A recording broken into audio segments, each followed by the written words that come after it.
Okay, good afternoon, everybody. Thank you for joining me for this first of a new series. This one is called Delving Deeper into Jewish Prayer. The truth is, this is actually not the first in this series. Over the last number of months, since April, really since the synagogue shut down due to COVID, from its regular programming and just regular shul engagement, I started a series that I called Tefillah Training. This was back in April. If you're interested in any of those Tefillah training sessions, you can find them on the Beth Emet Facebook page. It's facebook.com/ I think beby.toronto. Or search for Beth Emet Beis Yehuda Synagogue, and you'll find the Facebook page. Then you can search for Tefillah Training, and I have a whole series there. And the reason I started the series was because we actually had a member who said, "Listen, I come to shul, and it's always just been the cantor up there, and he led me through, and I don't know how to really connect to the prayers without that cantorial and rabbinic guidance." So I started this series called Tefillah Training. It was on Thursday mornings at 9:30 in the morning, which apparently wasn't such a great time for a lot of people.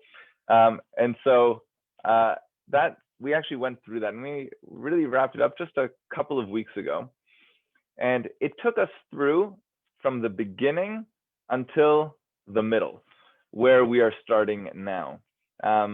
Within the shul, we have really rebranded the programmatic or educational offerings that are coming from the rabbis, that it's consistently every day at 12 noon between myself and Rabbi Morrison. You can find another lesson that is connected to the journey of Jewish life, really. And so Rabbi Morrison is offering one class on the wisdom of the sages and Pirkei Avot, another one on the wisdom of the parasha from the weekly Torah reading.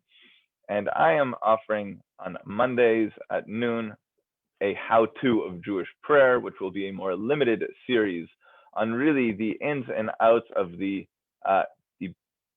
practices and almost behaviors of Jewish prayer, that external stuff, foundational, basic knowledge that is important to be able to conduct ourselves properly within a synagogue service, even if the rabbi does not say stand up, sit down, turn to page, whatever. Right? Without those, to know the prompts and what to do and how to do, that's the Monday one. And then there's today. This delving deeper into Jewish prayer is really the continuation of what I've been doing for the last number of months with the Tefillah training. What we are going to do today and every week, God willing, is we're going to look at the prayers themselves. We're going to look at the context of each section of prayer, what the goals are of that section.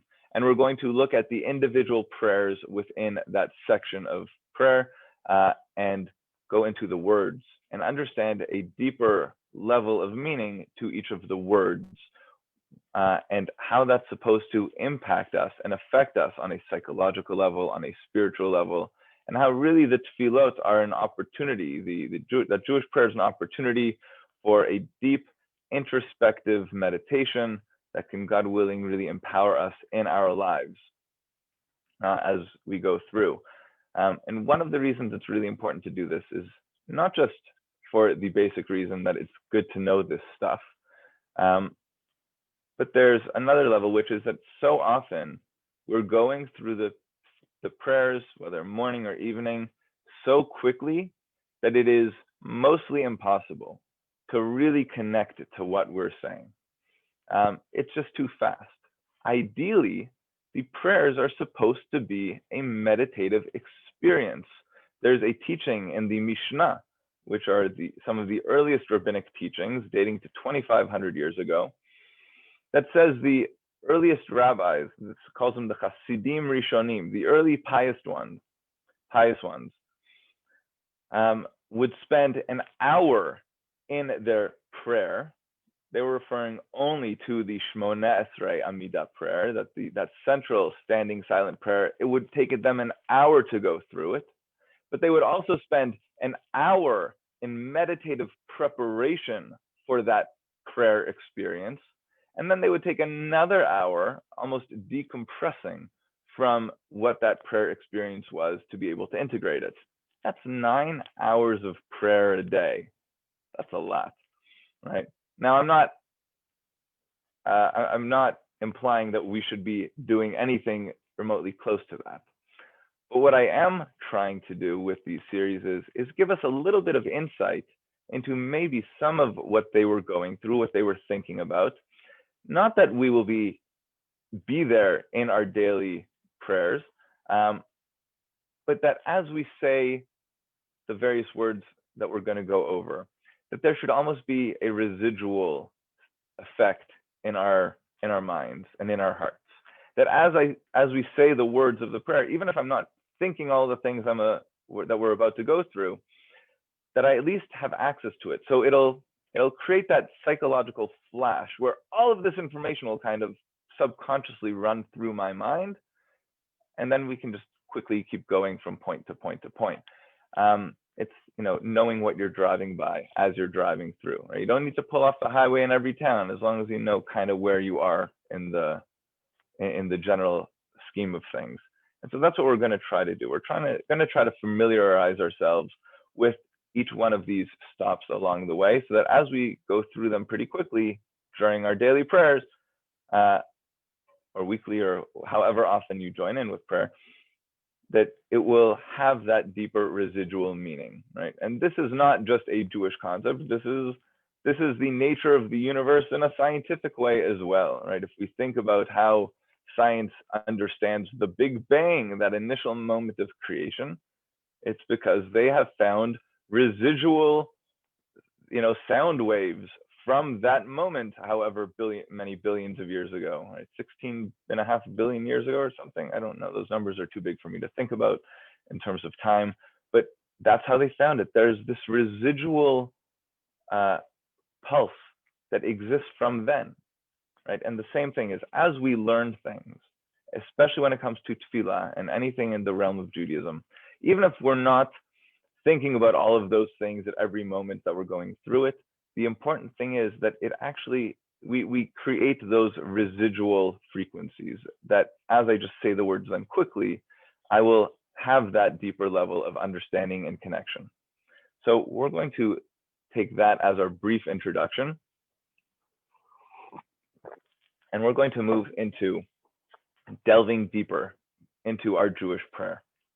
Now, if you want to see what we're talking about in the Siddur, if you have the English Hebrew Art Scroll Siddur, you can find this on page 84.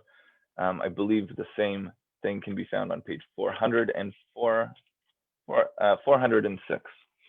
And this is a prayer that is called the Barahu, right? I'm going to pause at that. We're not going to talk about Barahu yet, right? We're going to talk about the section that Barahu introduces. Now, to do that, we're actually going to talk about the 4 primary sections of the morning prayers. The first section of the morning prayer is called Birkot HaShachar, which means the morning blessings. The morning blessings, there's a whole section there that talks about the offerings that were brought in the temple, but it talks about the day-to-day stuff. That I woke up in the morning. That we wake up in the morning, and the miracle of the fact that we woke up in the morning. And it talks about the idea that we can see, right? When was the last time you took the opportunity to recognize, oh, I have sight and I can see things in the world, right? That's not really something I think about. It's an expectation. I actually have 2 friends in Israel. They are building a farm right now. And to build a farm in Israel, where they're building in Judea, so it's a very rocky, hilly area, which means that they have to clear out all the rocks and they have to set it all up so that the area is ready to grow produce. And this is grueling work, right? To really be in the ground and to be pulling out all of the rocks that get in the way and to set it up nicely. And so one of them was saying this. I think I heard the story from one of them about a couple of years ago, that as they're involved in this grueling labor, and it was in the middle of the summer, and so the sun is beating down, and one of them looks to the other and says, "This is so hard. Like, what are we even doing? Like, why are we doing this?" And the second one looks back and says, "Yeah, but what if you were blind?" Right? What does that have anything to do with it?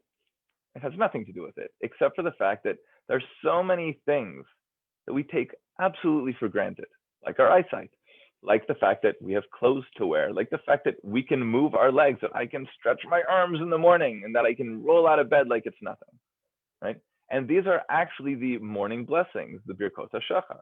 That first section of the morning prayers, this we're also going to talk about in the how-to this coming Monday. That first section of the prayers has to do with our physical existence in the world. Just the way we are in the world, the fact that we are alive human beings in the world. That is what that whole first section is about. Then we get to the second section.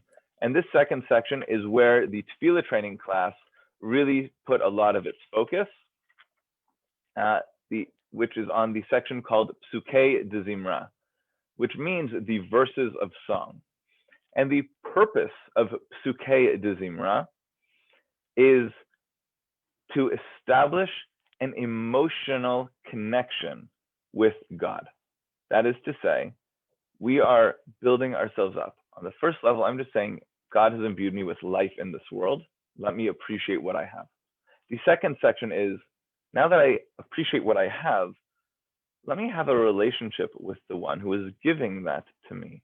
And so we go through many verses and paragraphs from the book of Tehillim, the songs, stories, prayers of King David.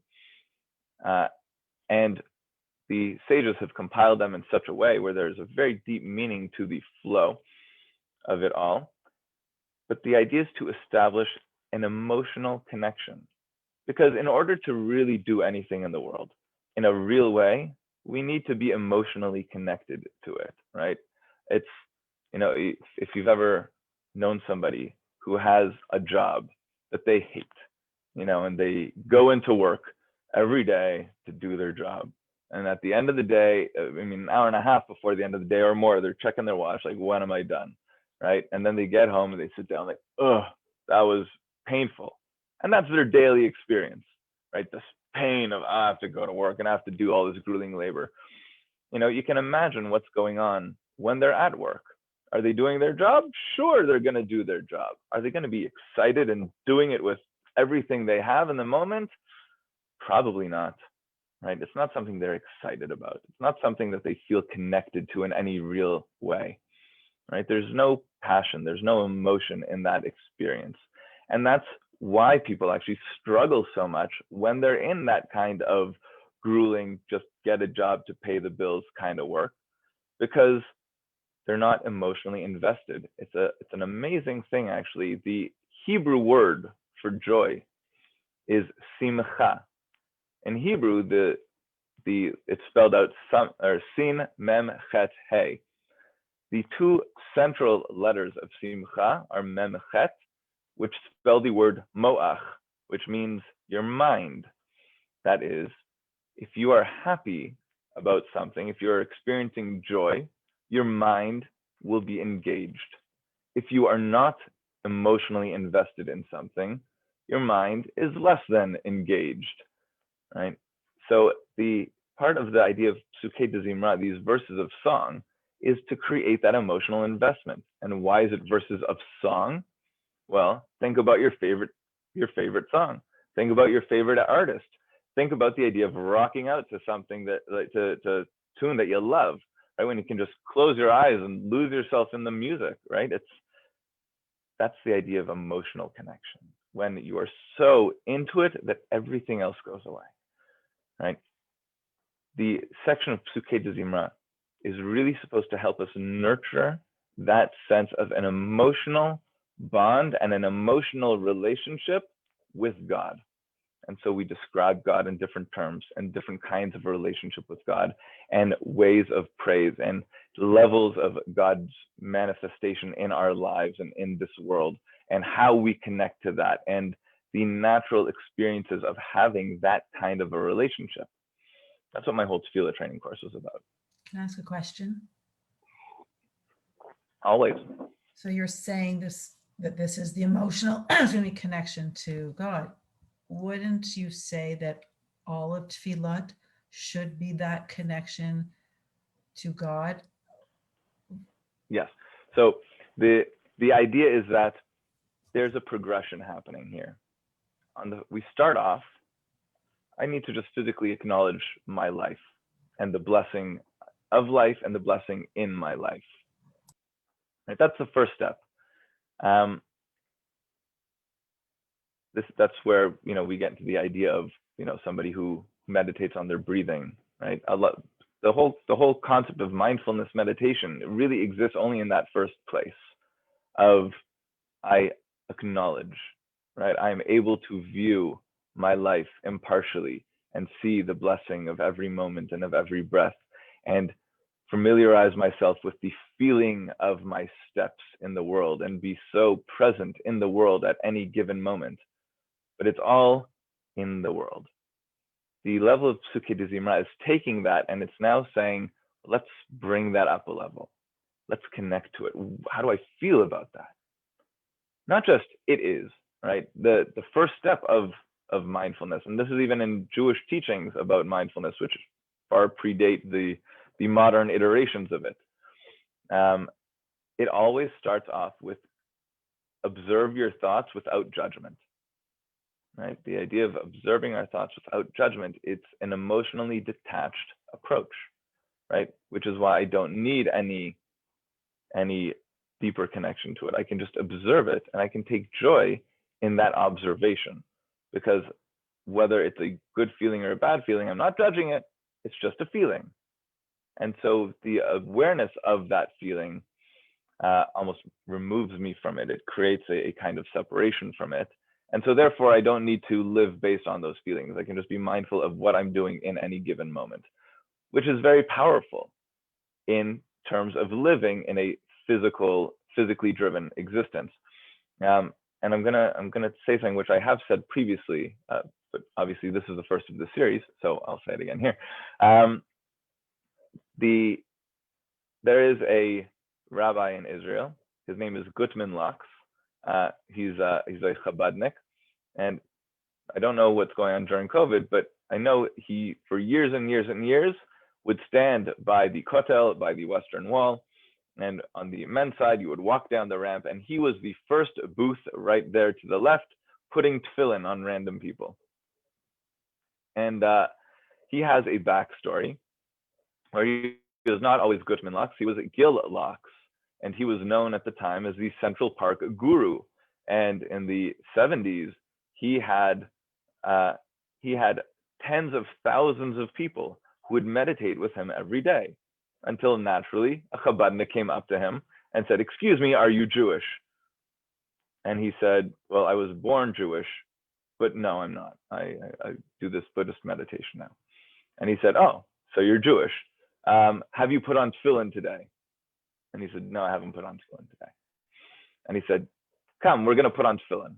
And so this Central Park guru, this guy who's got a huge following, has, a teenage Chabadnik in front of him who's now putting tefillin on him and explaining to him about Jewish spirituality on the most basic level. And he said, "There's something really profound here. Let me explore this more." And now, he's had his whole journey.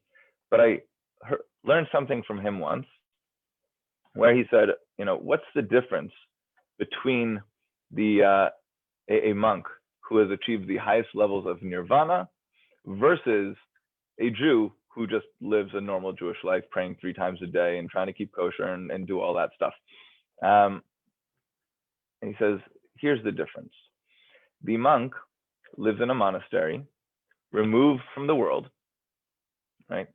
On a mountaintop, as per the example of the monk on the mountaintop, right? And he meditates, and he is entirely removed from the world, and he is entirely at peace with the world. And he can walk through the busiest, most bustling markets, and he can be at total peace. And Rabbi Locke says, but let me tell you something. His peace is fleeting. Now, you might be able to do everything you want in the world to that guy, and nothing will make him bend. Nothing will infuriate him at all. But he says, I'll tell you something. If you give that same highest levels of nirvana and inner peace, if you give that same monk a wife and kids and a job, and say, now you have to support yourself and your family, he will lose his mind in about 3 to 4 minutes, because it takes an entirely different set of tools, of emotional, spiritual tools, to be able to have that level of inner peace while being fully involved and engaged in the world. And what Judaism wants from us is to have that inner level of peace and to be fully involved and engaged in the world. It is a much different thing to be able to be part of the world and have it than to be removed from the world and have it, right? And so that's part of the idea is that we have to take the one level of recognizing our place in the world and our involvement in the world and the blessings we have in the world, and then lifting that up and establishing an emotional connection with those things, but also with the source of those things. And there's a reason for establishing that emotional connection, which is going to bring us to what we are doing now.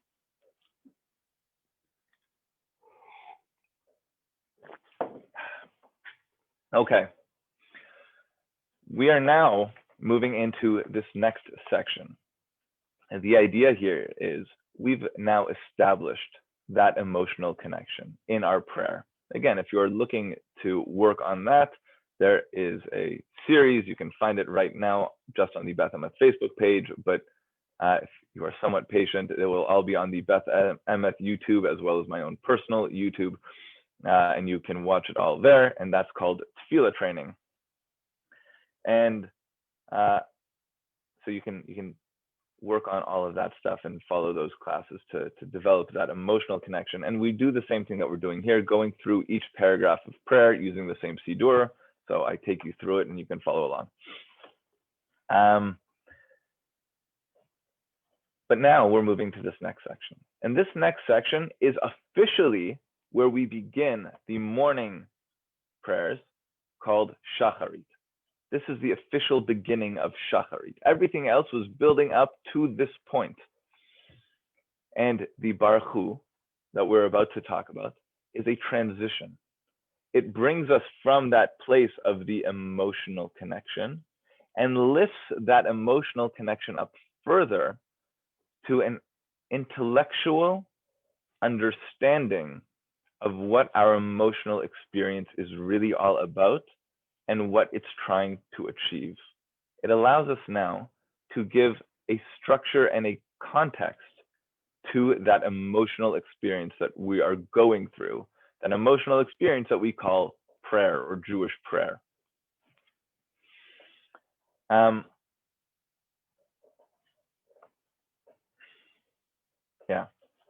So we're starting off with this Barahu.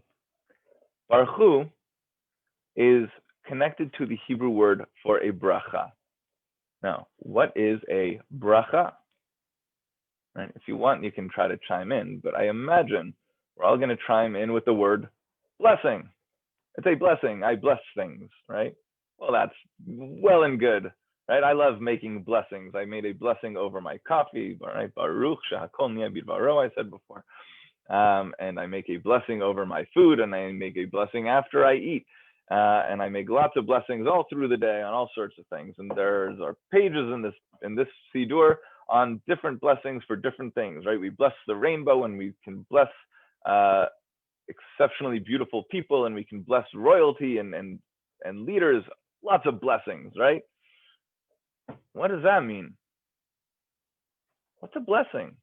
When I say a bracha, I say the words Baruch Ata Hashem, or in this case, what we're going to say, Barahu et Hashem HaMevorach. What is this word Baruch that we keep saying? What is this word of blessing? Is it an entreaty to God? Is it an entreaty to God? Interesting way to look at it. I'm going to say a strong no. Okay. Right? I don't need to. I don't need to offer anything to God for this cup of coffee.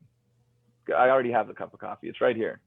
Right? I didn't have to make a blessing when I bought the Keurig pods, and I didn't need to offer a blessing when I pushed the button and when I put it in the cup.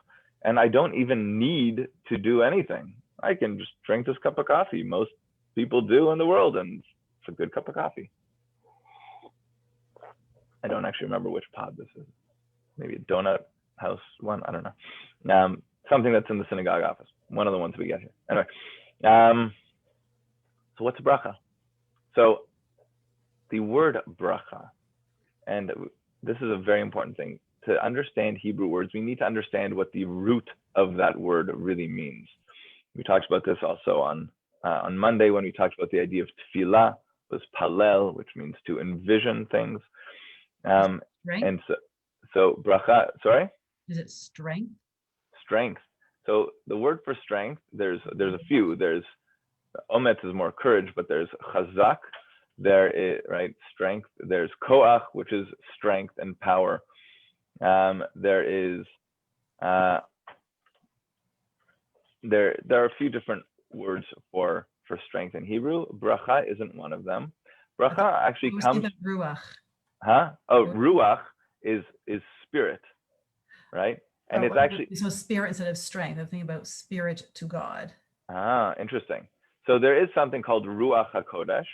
Ruach HaKodesh actually is more connected to the idea of the emotional connection to God. This is we're getting deeper than I even expected us to get to right now, but it's good. We're in a course right now called Delving Deeper into Our Jewish Prayers. So let's do it. There are actually levels of soul, 5 levels of soul in Jewish thought. The first is called the level of Nephesh, which has to do with our physical existence. That corresponds to Birkot HaShachar, right? Those morning blessings, right? Our Nephesh, the Torah says the Nephesh hu badam. Nephesh is the life force energy that exists within our blood, right? In Chinese medicine, it's what they refer to as qi. So when somebody does Tai Chi or Qigong or anything like that, they are trying to balance their Nephesh energy, right? They're trying to tap into and balance that Nephesh kind of energy.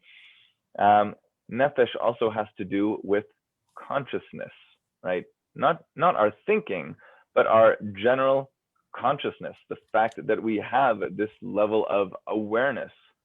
And the way Judaism understands it is that Nephesh pervades all things in creation, right? So just like we each as people have Nephesh energy, animals have Nephesh energy, right? And dare I say, this cup of coffee has Nephesh energy.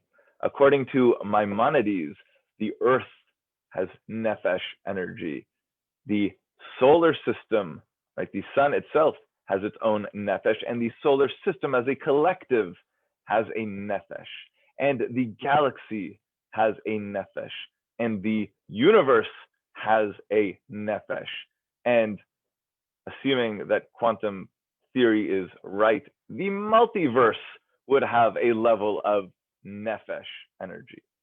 In order for something to exist, it has a Nephesh energy, which is, again, conscious.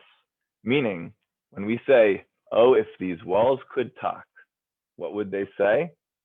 Oh, if these walls could talk, what would they say? Because they have, the way we're understanding it, a level of consciousness, even if we're not aware of it, right? We all know the experiments that they have done on plants, right? That if plants are raised, same lighting, same feeding schedule, everything like that, and one is given positive conscious energy, I hey, sweet little plant, how are you doing today? Did you enjoy your water? I hope you did. You're growing so nicely. I love your colors. Wow, I'm so thankful that you're in my life, that plant grows nicely. And if that same plant is told, ugh, what a waste of water on a stupid plant, why do I even have to feed you? That plant withers away and dies. Doesn't matter what's happening in terms of its feeding schedule and things like that, but the energy, the consciousness that we share with it has an effect. There was a scientific thing done a number of years ago. I think the guy's name was Tatsumi Moto, where he did the same thing. Messages in water is what he called it, where he would do the same thing. He would take water droplets and he would either bless them or curse them, and he would put a word, just like a word love, on the water droplet.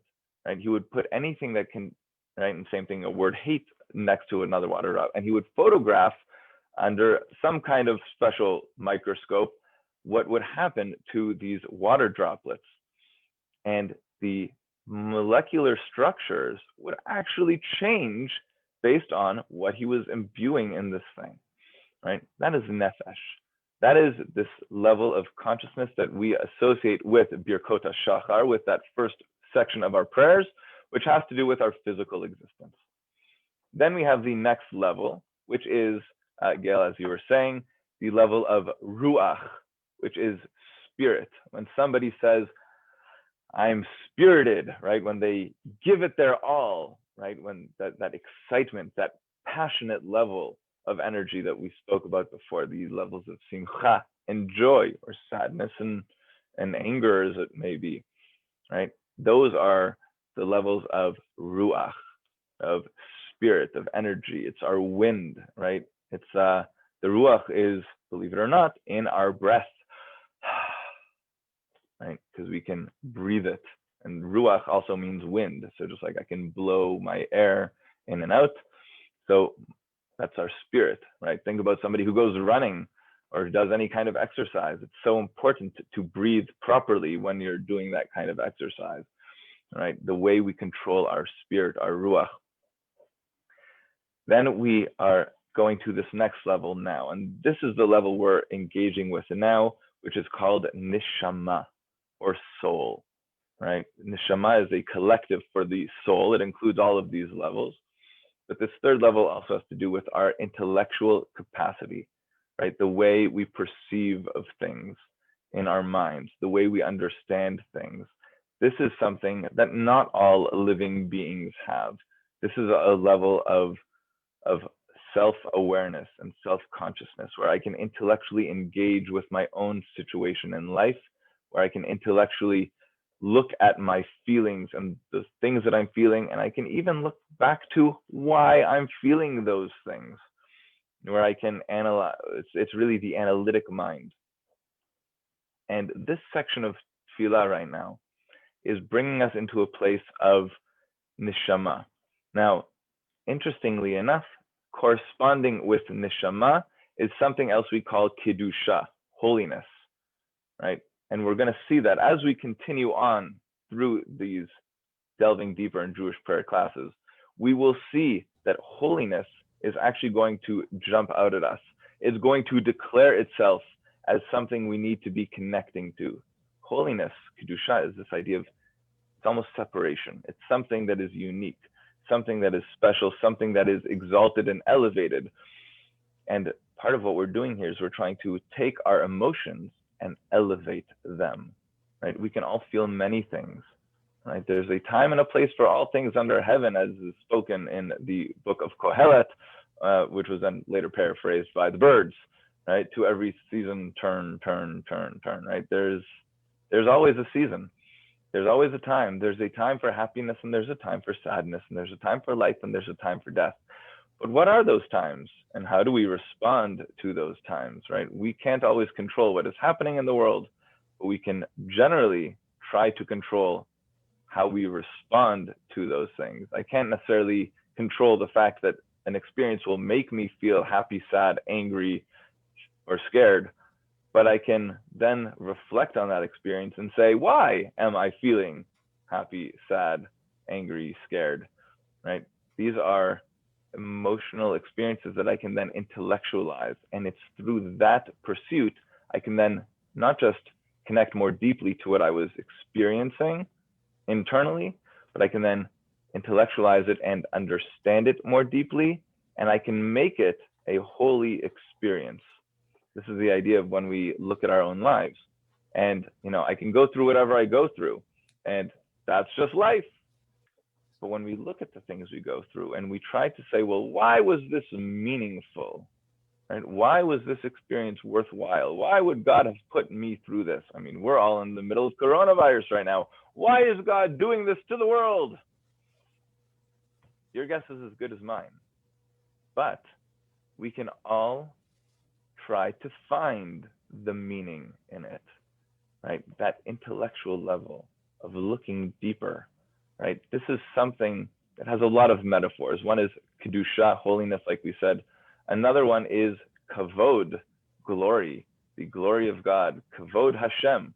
And we're also going to see that as we move along in these delving deeper, in this delving deeper series, right? And I've been saying this since back in April that I don't think it's a coincidence that COVID and kavod are so similar, because we say that melo chol haaretz kivodo, that the whole world is full of God's kavod, of God's glory, of God's kavodness, of God's honor. I don't know. It's very hard to translate these words, right? Every translation is a commentary. But the idea of God's kavod, we say the whole world is full of it. And just like, this is what's been meaningful for me, just like we all look around the world right now and say, COVID could be anywhere. Anyone could have it, right? Wherever I look, whatever I touch, there could be COVID there. So let's flip that off. Wherever we look, whatever we touch, whoever we see, there is kavod there. God's glory, God's kavod manifests in everything in the world, right? Kavod. Now, where we'll see this, I'm going to say it's going to take us probably about a month or two to get to it in 2 pages from now. But the idea of kavod in the world and seeing it in the world, it can be everywhere. And we're going to say Baruch kavod Hashem, right? We Baruch God's kavod. Well, so that brings us back to where we started. What does this word Baruch mean? Rabbi, you're not going to leave this section without telling us the 2 other levels of soul, are you? I will say them right now because Okay. you've asked, but I'm not going to go into them in the Okay, same that's level. fine. One is called chaya, which means living, right? There is a level beyond life that we say is alive. There are plenty of people in the world today who, sure, they are living, but I would not say they are alive. Okay. They go through, right? They're not seeing the bigger picture of life, and they are in their own little world, but they haven't been able to integrate themselves into the collective life that we are all part of and that we are all engaged in. And the truth is, this level of chaya, most people don't ever get there in their own life and in their own experience. It is very big and very broad because it requires seeing everybody as a symbiotic whole life, right? The idea of Adam, when we talk about the first human in the Bible, not as a guy who lived and who had some soul, but as a collective super soul, as it were, that incorporates all of humanity living together. Just like, as much as I am just myself, David Ali Grunland, and my finger is not me, my finger is certainly part of me, and my finger certainly makes up a part of my collective self, but not just my finger, actually every cell within my finger is also part of my collective me. right? And every part of me has its own job and its own role and its own task. And my, my right hand and my left hand, or if we want to say my right wing and my left wing, is all part of this symbiotic whole.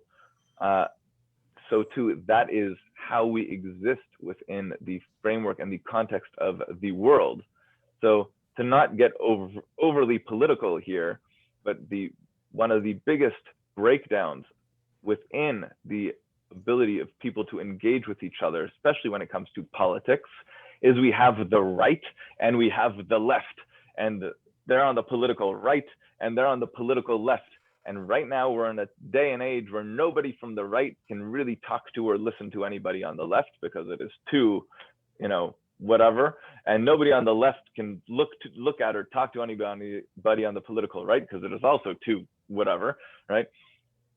And what we don't realize is that it's right wing and left wing, and they're both flapping the same bird. They're both required in order to make everything work properly in a balanced way, right? Imagine a bird trying to fly with only one wing. Imagine an airplane trying to fly with only one wing. It's not doing so well, right? And we're in a situation right now in the world where the right wing is trying to cut off the left wing, and the left wing is trying to cut off the right wing. It's not a healthy place. It is unbalanced. It needs to meet in the middle at that thing that can flap them. It doesn't mean get rid of the wings. It just means recognize we're all part of a whole, and we are all entirely essential to that whole thing. So chaya is a little bit like that. And then there's another thing called the yichida. Yichida means the singular unity. And that highest level is something that you can't really connect to in life. It is more if anything, it is a flash. Chaya can also be a little bit of a flash of awareness. It's not something that we generally hold on to. But the yichida at best is a flash, but it is truly recognizing that there is zero distinction between me, you, anything else in the world, universe, galaxy. There is zero distinction. We are all entirely one thing, right? We can talk about that as God or Elohim, as we talked about the other day, the God manifest in creation, that there is something, if you break everything down to, its subatomic structures, there is literally no difference between any of us. None, zero, nothing. Between me and the air around me, there is no difference. It's all the same stuff going around. And to be aware of that and involved and engaged in that level of consciousness is mostly impossible from a human level. Our minds are too limited for that, or it makes us go crazy, which is if you've ever heard somebody say, oh, studying Kabbalah can make you go crazy, that's what they're referring to. It is beyond the realm of human consciousness. But that would be the fifth level of the soul. Anyway, thanks. We're right now on the level of neshama. We're on the level of intellectual consciousness and mind. And we're trying to understand, what is this word Baruch intellectually? What are we doing here? What is this first prayer of Barahu that we are going to say? So the word Baruch comes from the Hebrew word, not Ruach. Ruach is actually with a chet. This is with a chaf. It comes from the same root as the word for your knee in Hebrew, which is your berech, right? Your knee is your berech. Another word that comes from the same root as Baruch is brecha. A brecha is a pool of water. A swimming pool in Hebrew is a brecha, right? But it doesn't need to be a swimming pool. It is any place where water gathers. So where does water gather? Water does not gather at the top of a hill.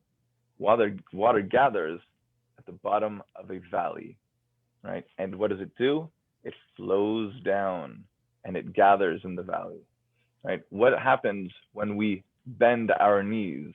Our bodies go lower, right?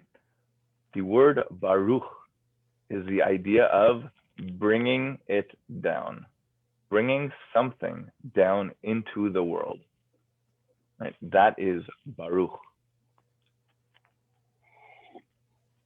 we are actively drawing some source of energy, consciousness, awareness, intellectual engagement, I suppose, into the world, right? It's not just that I have a cup of coffee when I make my bracha on it, but I am trying to recognize, what is this cup of coffee all about? Not some like deep mystical stuff, like really, this cup of coffee came from beans that were grown, and somebody had to go get those beans and harvest.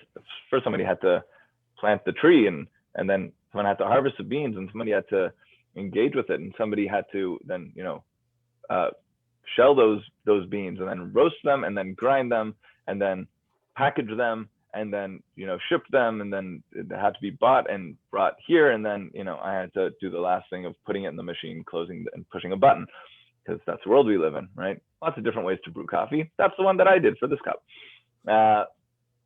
Is brecha, if I'm remembering correctly, is that also one of the pools in a mikveh?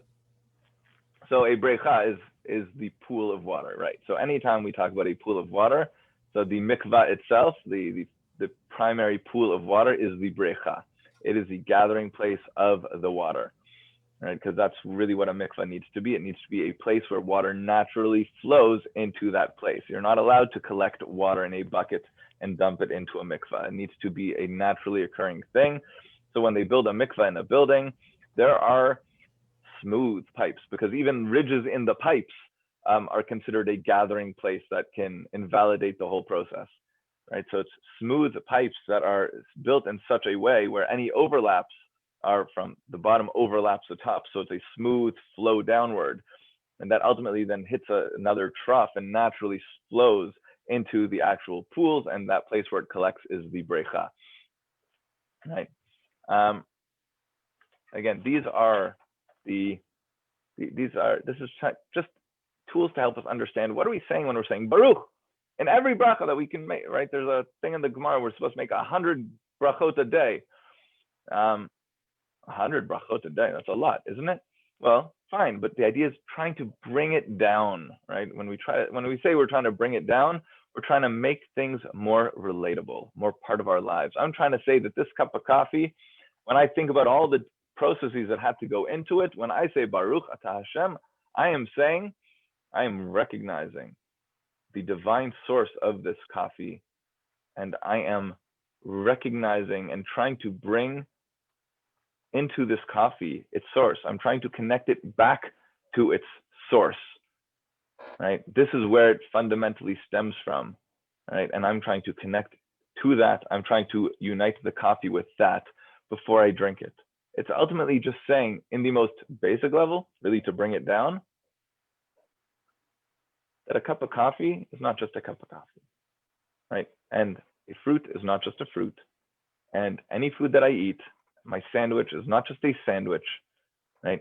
That there is something deeply profound about the idea of food, of sustenance, of, as we started with our sight and our hearing and our waking up in the morning, that we start off our day with all of these blessings, right? The Birkot HaShachar, we go through a whole list of them, right? All of those things. I'm just trying to recognize the divine source of all of those things in life. And so when we say, I'm going to make a blessing, or I'm going to give somebody a bracha, right? I'm going to bless somebody else, right? I'm trying to connect them to that source and to the underlying energies, if we will, right? Let's go back to that idea of what makes them exist in the world and how we each exist within our own worlds, taking into account all of the things we take for granted, taking into account our emotional connection to our own lives, and taking into account the fact that now where we're at, we can then analyze and recognize those blessings, right? We can recognize the bracha, the blessings we have in life. So that's about a bracha. Now we're at this prayer of Barahu, right? Barahu means it's actually a directive to a public gathering. Barahu is one of the prayers that we only offer in the context of a physical minyan, right? It requires a quorum, a prayer quorum of 10 to recite this Barahu prayer, because it is a public declaration, and anything that is a public declaration requires a quorum. And it says, Barahu et Hashem HaMevorach, which means it is almost a statement from the prayer leader, who is saying, as a command, bring down Hashem, bring down God, who is Mivorach. What is HaMivorach? It's who's already here, right? Mivorach is the one who is blessed, right? What do they translate it? Bless Hashem, the Blessed One. Oh, that's a horrible translation because it means nothing, right? Right? Bring down into this world and into your own experience, your physical, your emotional, your intellectual experience, the fact that everything in the world is imbued with godliness, because it is imbued with godliness, whether or not we are recognizing it. And then we have the response. The response to the Barahu is Baruch Hashem HaMevorach Le'olam Va'ed, which translated here is, blessed is Hashem, the Blessed One for all eternity. Again, a horrible translation, because it means nothing. Because what is blessed? This is the Blessed One, right?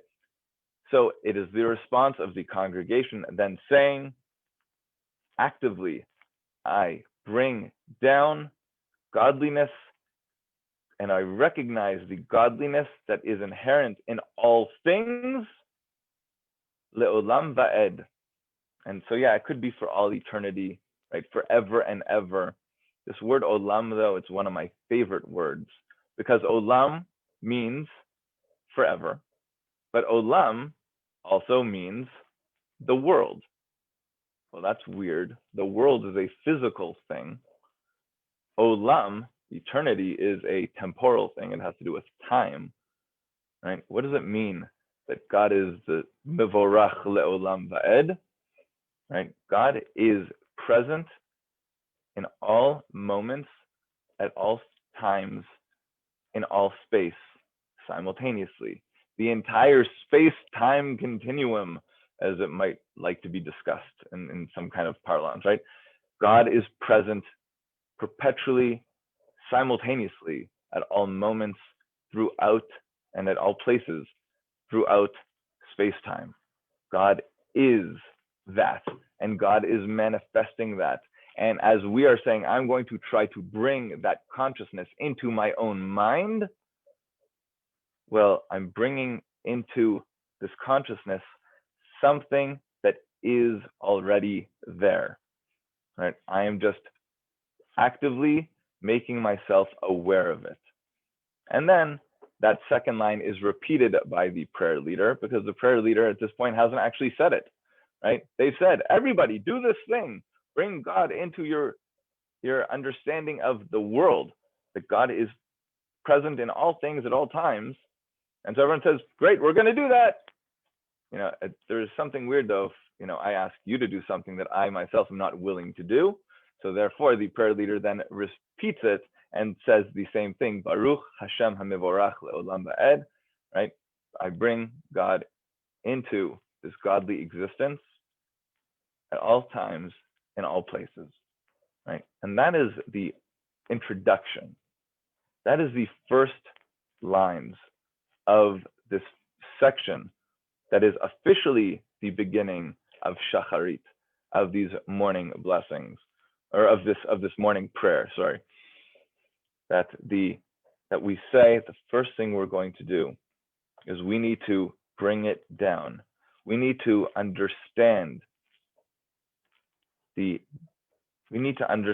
our emotions and our deep emotional connection to our lives and the world in which we live and the way we experience it, for good, bad, and other.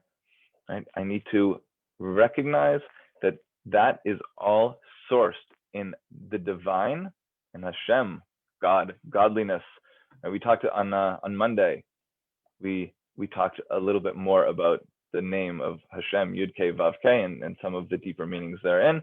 So if you want to check out that class, the first how-to of Jewish prayer, you can go back and do that. That is on YouTube already. You can find that also on Facebook, on the Beth Emet Facebook page. But we really want to take a moment to understand the deep emotional connection we have to the world.